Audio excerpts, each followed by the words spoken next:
It's time for some Romine. What's going on, guys? It's Jesse Romine, podcast, Romine Radio. In the studio today, we have Nathan Queen. Mr. Nathan Queen. He's the metal god of Silva, North Carolina. How you doing, Nathan? Doing pretty well today, thank you. So, tell me a little bit about what you got going on, man. You are doing roofing, or? Do have my own business, yes. Affordable roofing. Nice. Well, one of the things about Nate that you guys might be interested in is that he is in a metal band. Downslave, Knoxville, Tennessee. And Nate, you've been at this music game for quite a while, man. My whole life.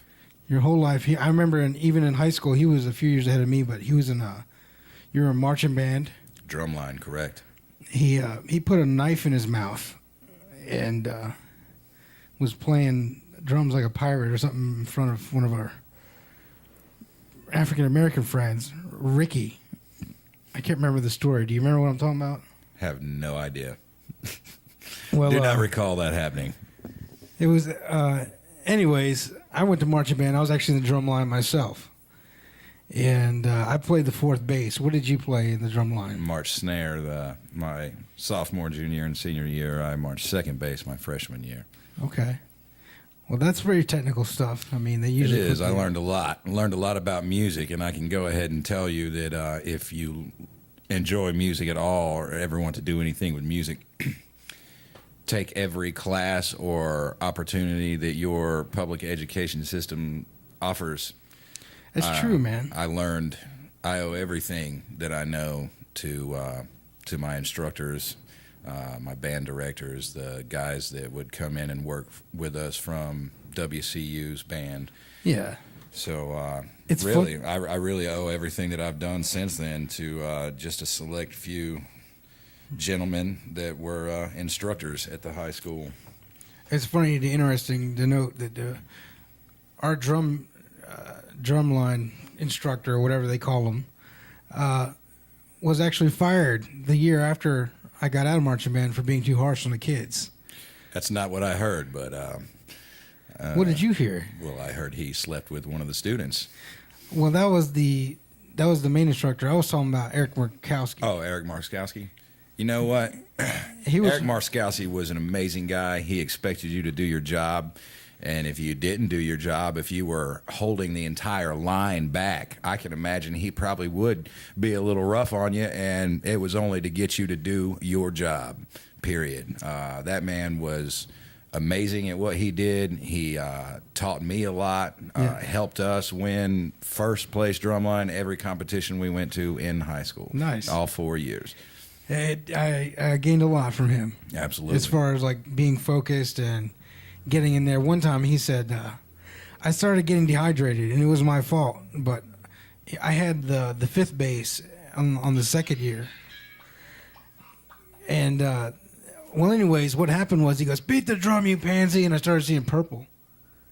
And I had to put the thing down and take a break. He took me to fifth gear and I gassed out, you know. Wow. But who are some of your influences as far as musically goes? In the realm of the music industry. I mean, obviously, first and foremost, Metallica was always my primary influence. I was raised on bluegrass and doo-wop music, and never was exposed to anything like that. And whenever I was exposed, just appealed to me because of really the masculinity of it. The right. Metal is definitely it's angry, but it's man music. It's made by men for men. Right. So Metallica, first and foremost, aside from being the biggest metal band the world has ever seen, I really identified a lot with James Hetfield's lyrics. He's very artistic in the way he words and conveys his feelings and his thoughts. And I myself am a writer also, and just really took inspiration from things that he did, even as early as fourth grade. And then, moving throughout the years, obviously I compared everyone to them, and so did not give a lot of music a second chance because I didn't feel it was good. It wasn't until later in life that I was able to go back and re-listen to a lot of things with a fresh opinion. It doesn't have to be as good as Metallica to be good. One of the songs I really like from Metallica is Hero of the Day. Let's listen to some of the lyrics just for a second.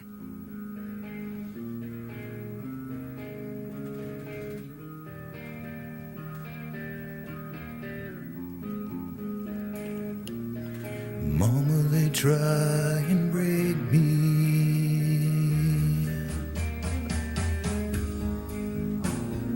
The window burns to light the way back home. Beautiful. A light that warms no matter where they go. They're out to find the hero of the day. But what if they should fall by someone's wicked way? Yeah.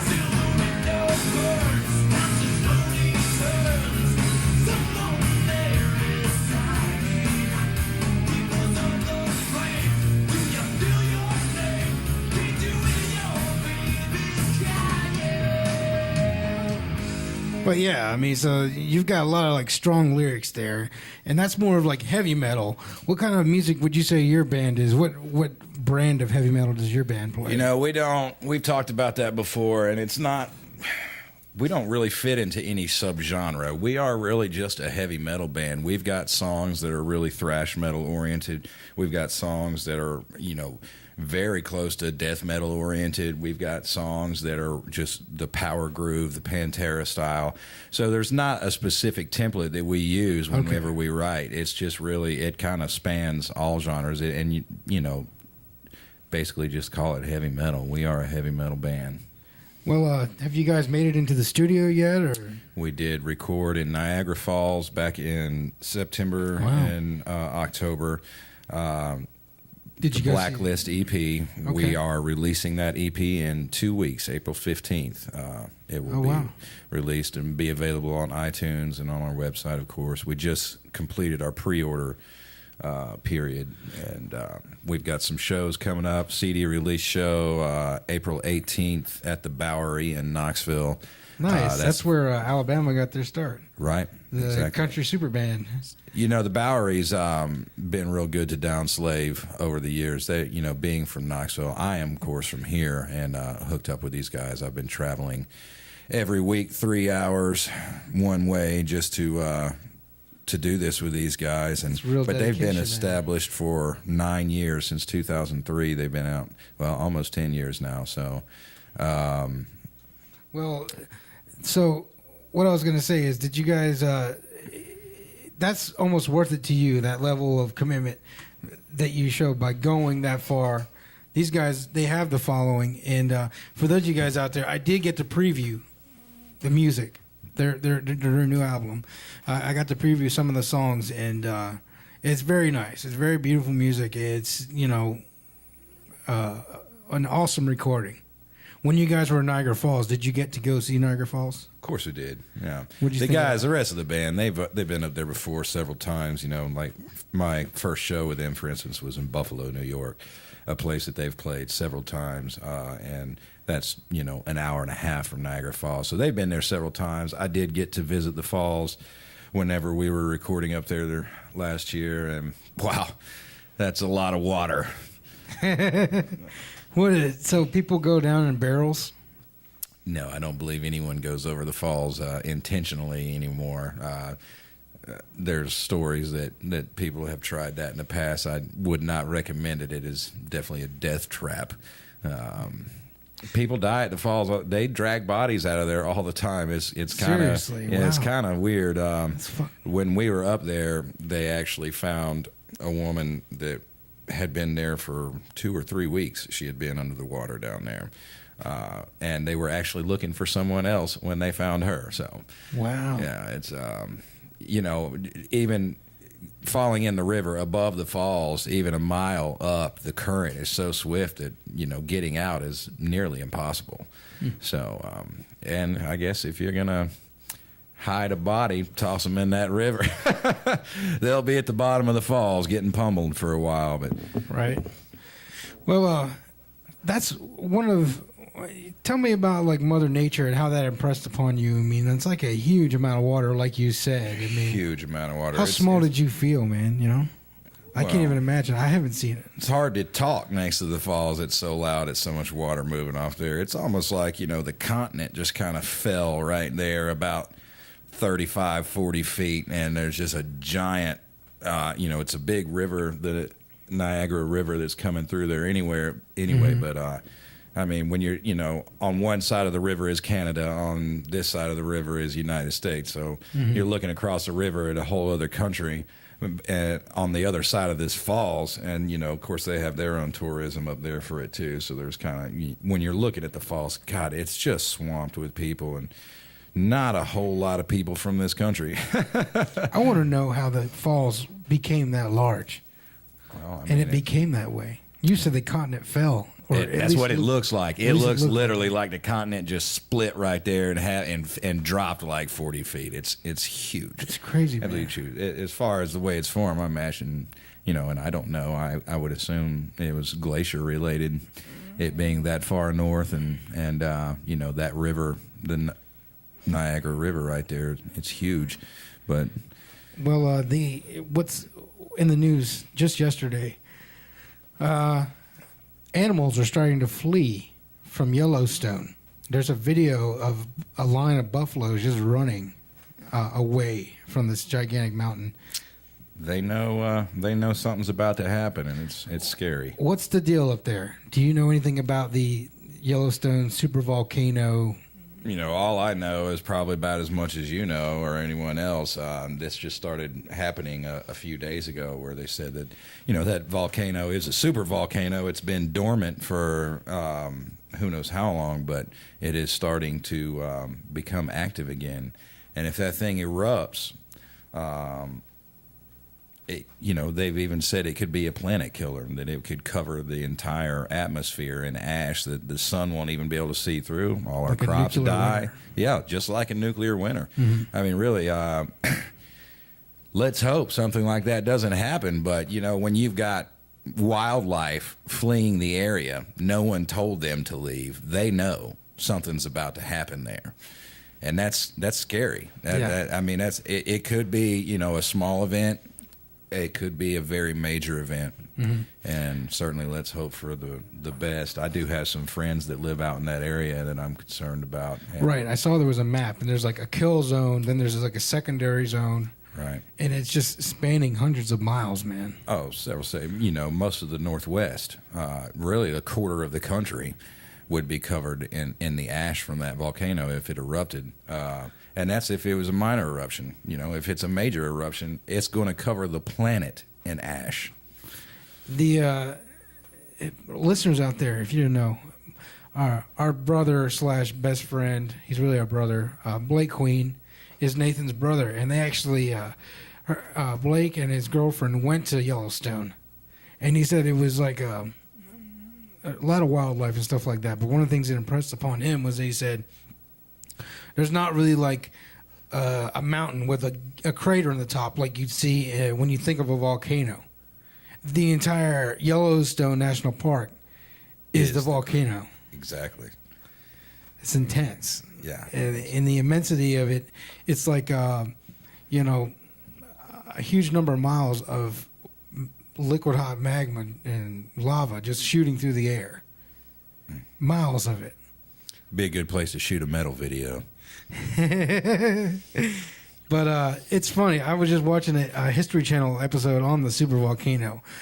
Here in Jackson County, North Carolina, in the mountainous region of North Carolina, that's where we're at. That's where we're from.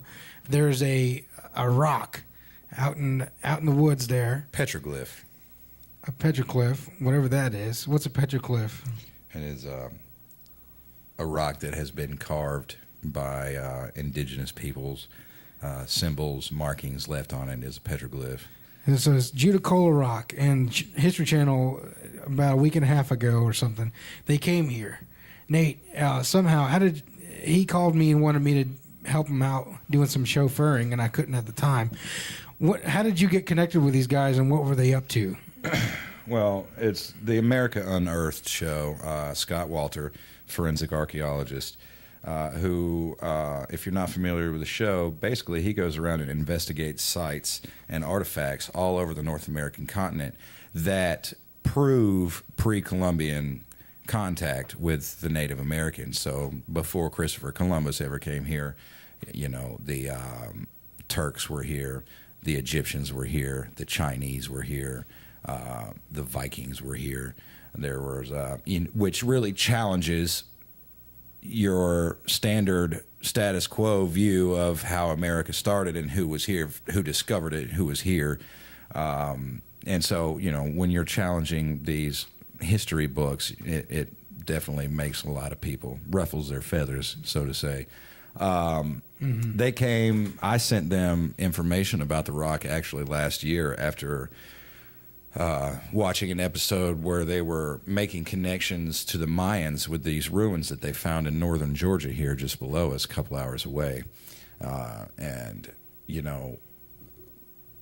during that show, what I saw on the show made me think about Judacola Rock here. Judacola Rock is surrounded in mystery. It apparently predates the Cherokee because they have legends about it that a giant named Judacola carved that rock himself. The markings on the rock are of no known origin as far as they're not Cherokee markings. They had nothing to do with Cherokee language. Really, every major university in the world since the 40s has been here and studied the rock, and no one can agree on where it came from. Okay. So anyway, I had sent them information. Never heard back from them. Those guys get thousands of emails a day, so I didn't really sweat it. But then our local paper printed an article on their website a few days before they were supposed to come out and film, saying that they were coming to filming, and a lot of people were upset about it, and a lot of people were trying to stop them from being able to film. Why? Like I said, he came to investigate this rock to offer maybe a different opinion of where it came from, as opposed to the status quo. The Indians carved this. Right, because I heard there was some controversy where they wanted to do an interview with a university faculty member, and they said, no, we're not going to say that it was from extraterrestrials. No, and he doesn't say it's from extraterrestrials either. The maker of the show, okay. Scott Walter, no. He is not suggesting that aliens carved this rock. Certainly, the carvings, if you've never seen the rock, and you can find information on the rock on the internet, you can Google Judacola Rock and see the images of the rock. And it's obvious that it was man did it. Certainly, if any alien species had been here, they would have had better technology to carve that rock than what was used, the tools that were used to carve it. So, do you know any of the details about what the professors had a problem with? I mean, what was going on there? Well, no, they just really a lot of the scholar community in America are against Scott Walter and what he's doing because it challenges, what they read in their history books in college. And that goes all into the whole thing. I've been saying for years, just because you have a college degree does not make you an intelligent person. Anyone can be taught anything. Anyone can be, you can repeat what you've been told, basically. Okay. That doesn't make you intelligent. So, you've got these scholars out there that, this rock is from this because my professor in college said so. And that's strictly what they go on. Well, we have new evidence that suggests maybe, no, that's not correct. Maybe something else did this. Right. Well, they don't want to hear that because it makes them look like a fool. Mm-hmm. So there's a lot of, in the country, a lot of the scholars in the country and the archaeologists do not like what Scott Walter does because he is going around proving them wrong. Well, one of the things I realize that it's pretty apparent is that a lot of the things that that we were taught as kids in elementary school, and a lot of things are still being taught.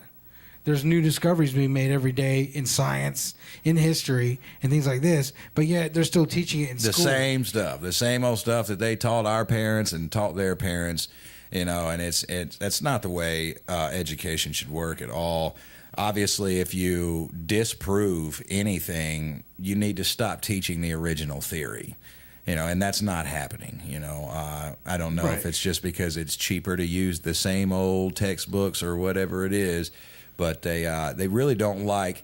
And then you got to look at it in the fact that even from the government standpoint, this is our country. This is how our country was founded. This is who is here first. You say no, that's not correct. I mean, you've got even the government telling you, no, you can't go out and say these things like the because whole Christopher Columbus thing. Yeah, it goes completely against what we're telling people, and it doesn't matter whether or not there's evidence to support it or not. It just doesn't bode well for the American history as the way they want to teach it. Correct. So they continue these things. Correct. So anyway, they were coming to film. There were some people that were trying to stop it, and I was embarrassed on behalf of Jackson County and the locals here for the way that these people were reacting to them coming in and studying this rock. It, to me, demonstrated a lot of ignorance on our behalf, and I commented on the article, a very lengthy comment defending the investigation of the rock and portraying that we are not, all of us here in Jackson County, North Carolina, ignorant, that we would actually welcome someone coming in with a different viewpoint on, a rock that is, like I said, mysterious to the fact that there is no specific origin given to that rock still to this date. Now, several people, want to claim it's this or that, but they don't have the evidence to prove it. Mm-hmm. So allowing someone else to come in and offer another opinion is there shouldn't be anything wrong with that whatsoever. But the way these people acted, like I said, I was embarrassed. I commented on the article and I emailed the show and told them, that not all of us here react that way, that some of us are very happy that they're coming, and they ended up contacting me and asking me to participate and be an extra on the show, and I got to go observe them filming all day. We went and did a segment downtown, which is the shots that I'm in, and then we actually went up to the rock and did a lot of filming up there all the way into after dark. So there's a lot of mystery, but did they conclude there was anything? No. Now, and what I witnessed was the filming aspect of it. Now, what I learned was that they had been studying that rock for 4 years. So when I sent them information about it last year, they had already known about it. They had been studying it for a couple of years prior to that. So what I witnessed was the filming aspect of it and their interaction with some of the locals here. And but we won't find out exactly, Scott Walter's true opinions on everything until the show is aired, and that'll be later this fall. Okay. So, there's a lot in that show where he does monologue by himself and gives, evidence to support his conclusions.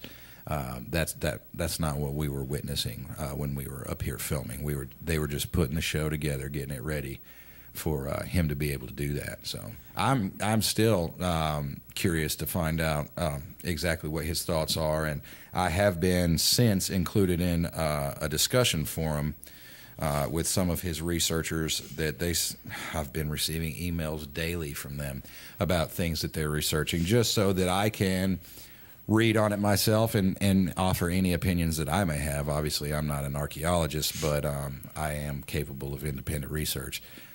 Which is why I was included. Scott has sent me a copy of his newest book, autographed, which I think is really cool. Nice. What is that book about? I don't know yet. I haven't read it. Do you remember the title offhand or no? No. He's got several books out. This is his latest one, and I did not own it.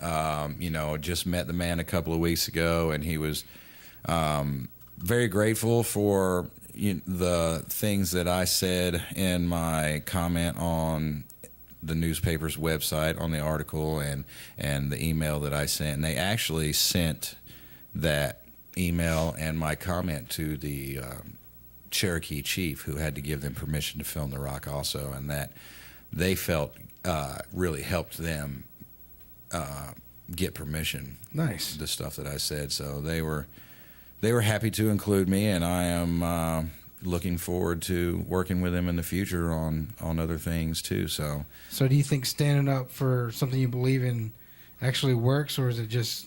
Absolutely, it works. Nothing gets done if people don't do that. And I have never been someone to be quiet if I've got something I want to say. So, for me, the comment on the article wasn't an attempt to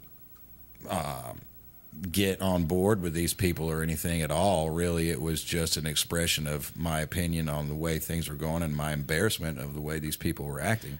And just by doing that, just by putting myself out there and saying those things, that's what got me connected with them. So. Sure. I mean, because you were born here. I moved here in '93, but this is your hometown. So born and raised. So there you go. I don't consider myself an implant. I never really saw myself any better than anybody here, but I'd say an implant would be probably the big developers up on the mountain or something like that. But right. Say what you will, bro. Or maybe you've been here long enough you could call yourself a local, but. Anyways, now in our dealings here, we growing up here, we've had our ups and downs with the police force. What do you think about the cops in Jackson County in general? I mean, because say in like a place like L.A., right? You've got a huge amount of people to watch over as a cop. Correct. Here, it's a small town, about 80 times less amount of the population, and it's like, give me a little bit of comparison. And what do you think of the police force in this area? Because I know you've had your share of run-ins with him. I have. He's a rock star, so that goes with the motif. Well, I don't look like everyone else in this county, so obviously I am profiled frequently. They know that I am. For those of you guys out there, if you could imagine Blackbeard or a pirate from the 1800s wearing regular clothes, that would be Nathan. But anyways. I really think, the police force around here, the biggest problem that they have to deal with is meth, really. Other than that, these guys are bored, and they, most of them are local. The majority of them are locals, and if you're not just like them or their daddy, then, they really don't even want you here. It doesn't matter if you're a local or not. And certainly I've had some run-ins with some officers here that were courteous and, were doing their job, as they say. I can't tell you how many times I've sat in the back of a police car and listened to an officer tell me, man, I don't really agree with this, but it's my job. I'm just doing my job, and that is such a fucking cowardly comment to make to someone. I mean, for me, if I know something's wrong, I'm not going to do it. And if my job tells me that I have to, then I'm going to quit my job and go get a job where I don't have to do things that I don't agree with. Yeah. No, that's a good point, man. And it really is. I mean, it's a cop out. I've literally heard that from 90% of the officers I've ever dealt with in this area. Man, I don't really want to have to do. It's just my job. I think that comment. My job. How many times do you hear that from police forces all over the country? Well, not even just here. It's just my job. Yeah, just my job. I think your comment there sheds a little light on our generation. One of the bigger things that people do these days is they're passive aggressive. They go, just saying. Right. Or just kidding. Nobody really is what it is. They want so sick of hearing that. How come we can't stand behind our words? Everybody's scared to make each other mad or something. Right. What's going on there, man? It's just a pacification of the people. Really, you've got a lot of cattle out here, that are doing what they're told and not questioning authority by any means. And you should always, and I mean in every single instance, always question authority. What gives anyone, any other being, the right to have authority over you in any instance? You should always question authority. It's okay to have some rules, obviously. My biggest problem with law in this country today is that there is so many people rotting in cages right now over victimless crimes. Imagine how many people, man. I mean, well, let me put it just so you can kind of think about it. At any given point in the state of North Carolina, there are over 500,000 men incarcerated for driving without a license, for driving their cars to work, to the grocery store, to their buddy's house, whatever. It's their car. It's their life. There's even a number of people out there that you probably are aware of, but like in this country, there were rules in the 70s and 80s that were rules then that aren't rules now, and they're still sitting in jail for like a cocaine possession, but they're in there for 60 life. years or life. Yeah, right. And locking anyone in a cage for life over a misdemeanor, over a victimless crime. Now, think about that. How can you have a crime without a victim? If no one is hurt, if no one is affected, how is it a crime? There are so many people in this country, millions of people in this country, locked in cages for victimless crimes. They didn't hurt anybody. They didn't steal from anyone. They didn't damage anyone's property. They were minding their own business, living their life the way they wanted to live it, the way they chose to live their own life. And these people come in and say, no, you can't do that because I say no. And I'm going to put you in a cage. And if you resist, I'm going to fucking shoot you. So that's a human life that rots away. It's what we have to deal with. It's absolutely retarded. I consider myself a good person. I definitely don't go out with the intention of hurting anyone. I have my own set of rules that I live by. And thankfully, they coincide with a lot of the rules of society. Not all of them do. So, I break the law daily, really, in some way or another, and everyone does. It doesn't matter if you go 56 miles an hour in a 55-mile-an-hour speed zone. You are breaking the law. Going that 1 mile per hour over, you're breaking the law. Yeah. Now, they obviously they're not going to pull you for 56 and a 55 unless they just really wanted to, and they can. I actually had a buddy in high school whose mother, they were profiled, they were pulled over, searched the vehicle, found nothing, wrote his mother a speeding ticket for 57 miles an hour in a 55-mile-an-hour zone. That dude had nothing better to do. That's Jackson County law enforcement. Did you ever notice that towards the end of the month, the cops are trying to meet their quota or something? Absolutely. And that in itself right there, too, is just unreal. They give these cops a quota. You have to go out and you have to get this many arrests or this many tickets or you're fired. So they're literally forced into preying upon people. It's predatory. Upon people that are just living their life, just going through, not hurting anyone, just doing their daily lives. Oh, that guy was speeding 3 miles an hour speed limit. My quota, I got to meet it. Let's go pop him. Let's make his life harder for no reason. Well, the reason is that they're trying to, I think what it is that the traffic tickets and all is a source of income. Of course it's a source of income. They've got a lot of sources of income. A lot.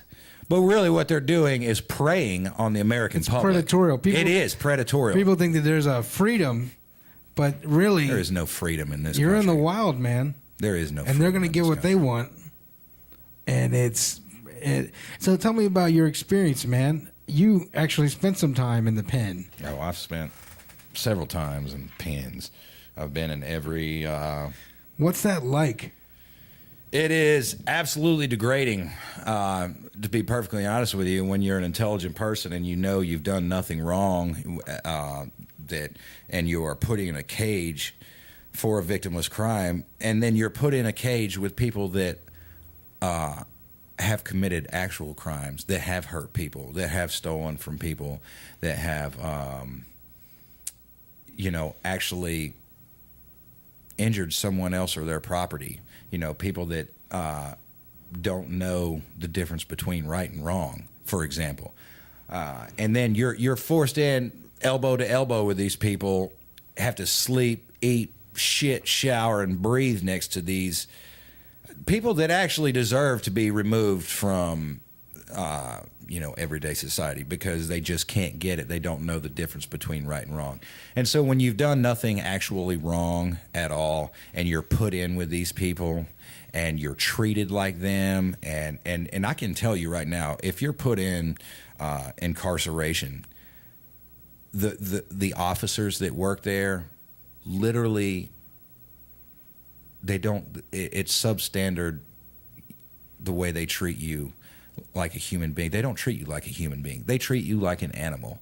And really? I am not an animal at all. And I have had to deal with this, and I can't tell you how many times I've sat in a jail cell just wishing I had a nuclear device I could detonate right there in the center of all the sons of bitches. I don't know. It's unreal. It's the way they treat people. For example, I had to do 3 months in prison. Big stretch, right? Mm-hmm. It was ridiculous. It was a waste of taxpayer money and a waste of time. Anyway, while I was in prison, I got a rash on my chest right here. Really? Didn't know what it was. Never had it before. Okay. Went to go get a sick call. Went and talked to the correction officer, the guy over our dormitory. Mm-hmm. I showed it to him. I was like, "Look, man, I don't know what this is. I need to go see the nurse." "Man, you don't need to see no nurse. Just go back to your bunk. You don't need to see no nurse. If you go up there and show them that, they're going to laugh at you and send you back here anyway. I ain't taking you up there." For 3 days I dealt with this, and it kept getting worse. And wow. 3 days I kept going to the CO. "Look, man, please, can I get a sick call? Give me the form. I want to fill it out." "They're not going to see you. They're not going to take you. Go back to your bunk." Wow. Until finally after 3 days, and it was bad. It was burning. It was shingles. I mean, I had chicken pox when I was a kid. I got shingles while I was in prison. 3 days I had it. They wouldn't even see me until there was 4 officers that came in to handle me because I demanded to be taken immediately to the infirmary. I was getting hostile.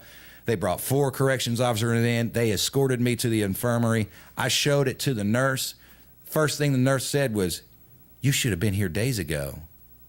Wow. I was like, "Well, I've been trying for days to get up here. All they would tell me was insist that you would turn me away." But this is the kind of thing you got to deal with when you're in there. And, I was in there for a victimless crime. I did not hurt anyone. I did not injure anyone's property. I didn't do anything but apparently misbehave, a misdemeanor, a victimless crime. When you watch a movie, everybody goes, "I don't want to go back to the joint." Do you hear? "I don't want to go back to the joint." What does that mean? People are like, "I don't want to go back." I mean, they would rather... I'm telling you, you're treated like an animal when you're in there. These people, these corrections officers, they're taught. They are trained to treat you like that. They are trained to treat you like subhuman scum. That is their job, is to treat you like that. "Oh, well, you're in prison. You don't think we're going to just be nice to you, do you?" Respect. Have some respect for a human being would really be all I would ask for. You ain't got to be nice to me. You just got to have some respect. Well, the idea about prison is to help the person understand that you got to change. Right. And how do they expect that when all they do I can assure you right now, anyone that goes to prison does not change a damn thing. If anything, they learn more about how to be a criminal. And that's the fact of the matter. There is no rehabilitation being put in prison. There is no education involved to make you look at things differently. There's not. And prison will not make you look. It will not make you change your life. When you come out of that prison, you're going to be the same person as that went in, if not worse. Did you get into any fights or physical altercations? No. For me, there was a couple of yelling matches where I was in a couple of guys' faces, but for me, like I said, I had a 3-month stretch to do. It was a short time thing. A good way to get time added on to your sentence is to get in a fight while you're in prison. I was put in a misdemeanor camp. It was dormitories. It wasn't individual cells. And everyone that was in that camp was either at the end of their time. There was guys in there. I was in there with guys that had never even seen a cell phone before. And they were about to get out. They may have had a year, 2 years left, and they were going to finally get out, and they would not do a damn thing to risk adding on any more time. Wow. And so being in a misdemeanor camp, everyone's close to their release date. No one wants to add on time. So luckily I was in a place where physical confrontation was nothing anyone wanted at all. Obviously, there were some arguments, and like I said, there were some screaming matches, and it was just kind of, oh, I got a dick too, you got a dick, let's fucking swing our dicks for a minute, but no one ever threw any punches or anything, Well, people go to jail for a long time sometimes, like 20 years, 60 years life. How do the days pass by? I mean, what do you guys actually do while you're in there? Depends on where you are at and the privileges that you have. Where I was, it was a misdemeanor camp. It was a fucking vacation. It was summer camp. It was a bunch of 40-year-old men staying up till 2 a.m. giggling at each other's farts and playing jokes on each other.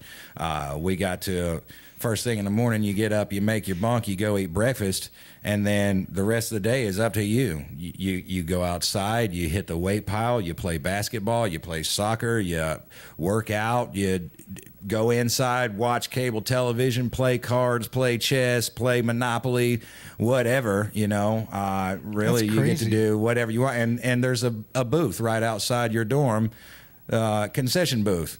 You can go get yourself a cheeseburger, an ice cream sandwich, or a candy bar, or anything you want, anytime you want. You've got your little prison ID. It's just like a credit card. You just walk up to the window, tell them what you want, swipe your little card, and walk away with your ice cream cone in prison. Yeah. How did you get money? I mean, you have to have people send you money in the beginning, but you do get jobs when you're in prison, or at least in the misdemeanor camps that I was in, they were work camps. So did you work at all? Yeah. They fucking stuck the hairiest dude in the entire dormitory in the kitchen. I thought it was absolutely ridiculous. I got hair halfway down my back and a beard as long, and you're going to put me in cooking everyone's food. Yeah, that sounds like an awesome idea. Y'all are really on top of things here. The bald guy next to me doesn't have a job. Anyway. So you had to cook breakfast for everybody? Yeah, I was in the kitchen all day. I had to be there. I had to get up at 4 a.m. before everyone else. Get to the kitchen. You got to prepare a meal for 600 men in a couple hours. It was just you? No, absolutely not. It was not just me. No, I think there was probably 8 or 9 of us. Okay. But it's a task, and as soon as you get done with that, you've got to clean everything and then do it all again for lunch. And then after lunch, we would be released, and they would bring in a new kitchen crew for dinner. But was the food okay, or was it just bad? That, again, depends on which camp you were at. None of the food was ever great, but some of it was worse than others. Did you make them bacon? Turkey bacon. Nice. Yeah, there was turkey bacon. And we did have French toast day every week, which was my favorite day. Well, so do you guys have to shower together? I mean, yeah. How much privacy did you have while you were there? There were individual shower stalls. Obviously, it's just like one big bathroom where it's kind of partitioned into little stalls. Mm-hmm. But it's not like, you know, they portray in movies, oh, there's all these guys in the shower and somebody's getting fucked if they drop the soap. It's not like that. Really, you know, you're in a dorm with 40 guys, takes you 10 minutes to take a shower. Everybody really just gave each other their own privacy. If you saw a guy go into the shower, you waited until he was done and then you went in there. Right. And I never, the whole time I was incarcerated, I never had to shower next to or near anyone else. I was always in the shower by myself. Nice. So, what about like supplies and stuff? Like, would they give you like if you wanted to do some writing or something like that? At the commissary, you can get colored pencils, drawing pads, letters, stamped envelopes, paper for writing letters. You can get any of that. You can buy it if you have money. If you don't have money, once you're assigned a job, they do actually pay you. You make a very small amount of money, but you do make enough money to where you can get yourself an ice cream cone and a pad of paper and a pen to write your girlfriend with, you know, whatever. All right. So, you know. Did you ever get emotional in there? Did it ever make you sad at some times? No, I don't think I was ever sad. I think I was fucking absolutely rageful, angry the entire time I was there. Really. I hear you, man. I thought about you while you were out there. I tried to write you, and I ended up finding somebody to give me the address, and by the time I found it and was going to write you, I was out. You were done. Yeah, I didn't have a long time to do. But, of course, you know, I say that I had 3 months there. I did 4 months in county jail before they sent me to DOC. How was the county jail? County jail is terrible. County jail is horrible. Really? Really horrible. I mean, if you like literally laying in a cell on your bunk all day, every day with nothing to do, then county jail's for you. That's crazy, man. Just the waste of human potential and the human life. Not even just the waste of human potential, but the waste of resources and taxpayer money, for example, that goes into locking these people up that don't deserve to be locked in a cage at all. Well, some don't. Like I said, there are a lot of people that are incarcerated for victimless crimes. There are a lot of people that are incarcerated for actual crimes, you know, and those people do deserve depending on what punishment, you know. You give some guy 5 years for kicking his ex-girlfriend's door in because she's got some other guy there. That's ridiculous. That guy does not need to sit in jail for 5 years or sit in prison for 5 years. What did it feel like coming up to your release date and your release? What did it feel like to you? I mean, felt like he couldn't get there quick enough. I know that. Did you lose track of the days, or do they keep calendars around? Or oh no, there's calendars. Yeah, no, you don't lose track of the days, especially now when you're working. You know, you get assigned a job. You've got a work day ahead of you every day. You know what I mean? So, and I didn't have enough time to where I would lose track of days. You know, when you get to where you got 3 weeks left, you're like, man, 3 more weeks. Get to where you got 2 weeks left, you're like, oh yeah, 2 weeks. 1 week left, you're like, man, I'm done. I'm checking out. Y'all can. It was just like I got reprimanded 3 days before my release because I got off of my bunk during head count. I don't remember what for. I was on the top bunk. I needed to get down to get something out of my locker or something during head count, but they actually sent the administrator down to see me. He was like, you know, I can give you 90 days in the hole for that. And the hole is solitary confinement. You don't see anyone at all. And you sit in a small cell by yourself for 90 days. Going nuts, man. Right, yeah. So he comes to me and he's looking at you with his threatening tone of voice and everything. You know, I could give you 90 days in the hole for getting off your bunk during head count. I was like, I'm getting released in 3 days. He was like, oh, well, never mind, and just walked off. I was like, really? His whole attitude changed just like that. You know what I mean? He went from sinister, I'm going to fucking damn you, to, oh, shit, man, sorry. Sorry, you got 3 days, we'll leave you alone. You know? You're out of here. So we're done spending money on you. And I can assure you right now, those corrections officers, they want you out of there. they hate you. They all hate you. And they want you gone out of their facility as fast as humanly possible, as fast as the law will allow them. I ended up getting over a week knocked off my sentence just from working in the kitchen because it was a 7-day-a-week job. I didn't have a day off. So every weekend, every Saturday and Sunday was counted as a credit day, which if you get a credit day, that's 1 day knocked off your sentence. So I ended up getting, a little over a week knocked off of my sentence because I only had that job for the last month and a half that I was in. But what did it feel like when they were like, all right, Mr. Queen, tell me a story about when you left? When I left? Your final day. Well, my final day was amazing because, when I first went in, they take you to processing camp, which was all the way down on the East Coast, Goldsboro. Noose facility was where I was processed. And from there, they do evaluation. Like they give you an IQ test. They give you a reading comprehension test, math test, That's everything, weird. See it. No, they want to know. And, it was funny. After I took all those tests, the lady that gives the test kept me in the room after all the other prisoners had left by myself. And after everyone was gone, she walked over and she was like, "Why are you here?" Like, "Because you put me here." Yeah. So,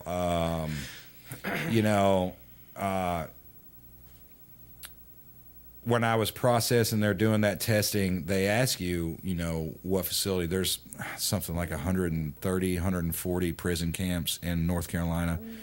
They ask you where you would like to be sent or where you're trying to be sent to.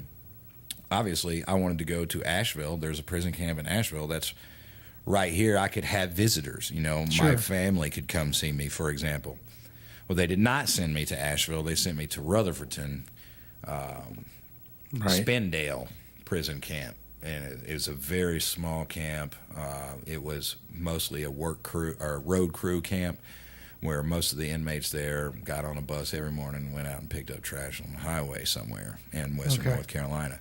I got put in the kitchen. But so, I spent all of my time at Noose and Spindale until the last day.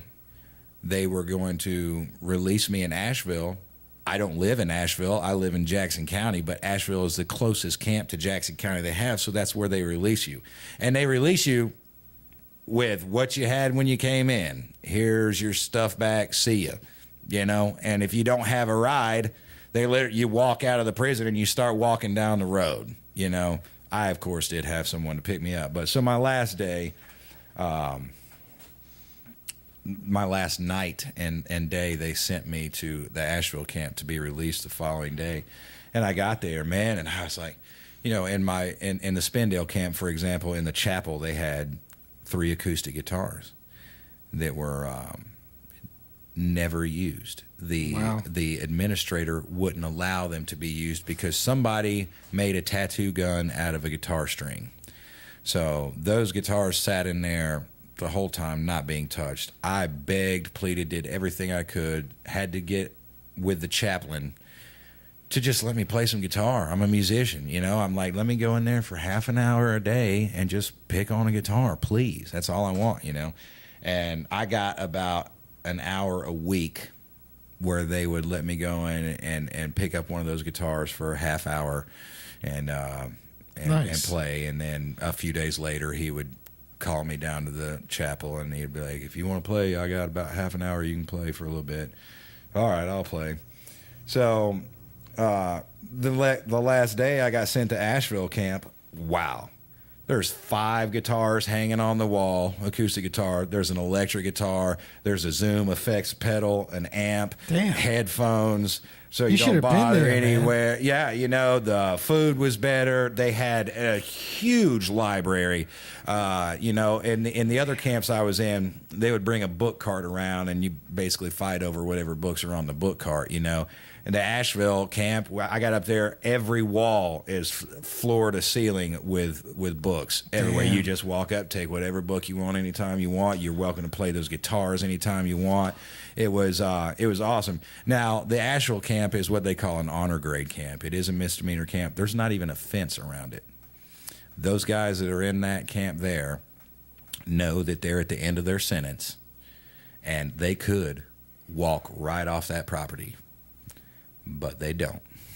They are obedient. They stay there until their time is over and they get released. I would love to have been at that camp the entire time I was there, just for the fact that I could have, sure, been able to practice guitar every day. I could have gotten a lot of practice done while I was in prison, as opposed to being out here. There's so much. You got work on the outside that you got to do, and just so much distraction with, family and friends, everything else. Obviously, I find time to practice every day, but not as much as I should or would like to. Yeah. Man, 3 months sitting in prison, I could have practiced all day, every day. That'd have been awesome. I'd have been a smoking guitarist by the time I come. Not that I'm not already, but I'd have been a lot better. Anyway. No, I see the picture, man. I mean, what a missed opportunity. Right. If it's gonna be a vacation, why not be a vacation? Right. It was a stupid vacation. The whole experience, and it was a waste of taxpayer dollars. It really was. So I certainly didn't learn anything. They let you out. Right. You left the place. You had somebody pick you up. Correct. How did it feel to be free again? Felt fine. Went to the gas station, got a 40 and a cigar, went back to my normal life. Yeah. Just the same thing I was doing before they put me in there. What a waste, man. Yeah. I want to dedicate this podcast to all those out there that are sitting in a cell somewhere for no reason, rotting their life away. I hope they're writing something or, reading something. Reading something. Some light at the end of the tunnel for them, because it certainly is a waste of life. Indeed. Nathan, I appreciate you coming on the show, man. I hope you come back. We can do this. This has been Romine Radio. Been a great podcast, and you guys have a great weekend. Nathan, you want to tell anybody? Tell the audience something about what you want them to know, or tell them about life a little bit before you leave. Only thing I'm going to say before I get out of here is, hey, we've got our CD release show coming up April 18th at the Bowery in Knoxville, Tennessee. The album, or the EP, Blacklist, will be available for download, iTunes, and from our merch site, which is www.downslave.bigcartel.com. You said April 18th? April 18th is the show, the CD release show. The CD will be available April 15th. You guys staying there the weekend or what? They're from Knoxville, so yeah, we'll be down there for the weekend. And I thought Bowery's in Myrtle Beach. No, the Bowery is in Knoxville, Tennessee. We're talking about a different Bowery. There is a Bowery, I believe, in Myrtle Beach as well, yes. I take back what I said about the Alabama. Yeah. So I was going to go. Also, the following week, we have shows right here in Western North Carolina, April 25th, Friday night in Asheville at the Boiler Room with Descent from Asheville and Black Demise from Morganton. And the following night, April 26th, Saturday, here in Sylva, North Carolina at the No Name Sports Pub. So the 18th, the 25th, and the 26th. Correct. Of April. Come check it out, guys. And go to our website right now. Go to facebook.com/downslaveofficial. Check out our single that we just released. They got a sick logo, man. They got some really cool shirts. Yeah, I like it. We've got a lot of merch on the site. But check out the song that we released, our single that we just released. Pick up a copy of the EP, April 15th, and hope to see you guys at some shows. You released a demo already? It's not the demo. It's an EP, and it is released April 15th. Oh, I thought you said you released one of the songs already. We released a track, yes, a single. Which off one? the EP. Which one was it? Start the War. Nice. All right, I'm gonna check that out. It's a really good song. Start the War. All right, guys. Romine Radio signing out. And hey, as we like to end all of our podcasts, the princess is in another castle.